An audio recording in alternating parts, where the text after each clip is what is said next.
Picture this, a ship with a dragon's head, charging straight at you. On board, bearded warriors with axes, who know no fear. They've never heard of Facebook, but they sure know how to raid. These are the Vikings. But here's the twist. While the rest of Europe is already praying to one god, these guys still believe in Thor and Odin. How did that happen? And why don't they seem to care? Today, it's history with a kick. While cathedrals were rising in the south, pagan temples still smoked in the north. The Vikings believed in Odin, Thor, Freya, and clearly weren't in a rush to trade in gods that actually worked. So why did Scandinavia cling to paganism for so long? And where stood the last bastions of the old faith? Get ready for a journey to the edge of the world where the gods once walked, and a whole new order took their place. So, while the cross was conquering, the continent, Scandinavia, sat comfortably. And there were reasons for that. First of all, geography. The northern lands were not a highway for missionaries and bearded men who really loved their axes. Secondly, political fragmentation. There was no single great king who could say, it will be this way. There were dozens of jarls, each with their own gods and their own vision of the world. And thirdly, and probably most importantly, the Viking success factor.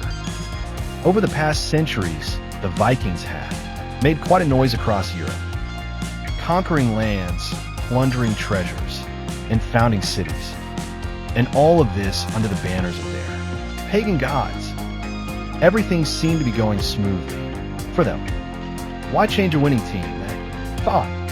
If Odin provides the spoils and Thor protects in battle, why would we need some new god bringing? Peaceful preachings? Funny, isn't it? Moreover, the Vikings had their own cultural identity, their own traditions that they revered, preserved. They were heroes of their own sagas and fought for the honor of their clans, not for some abstract religious ideal. But times were changing.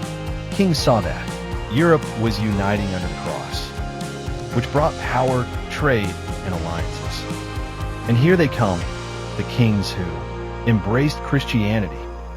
For example, Olaf Tryggvason in Norway. He was a man of character.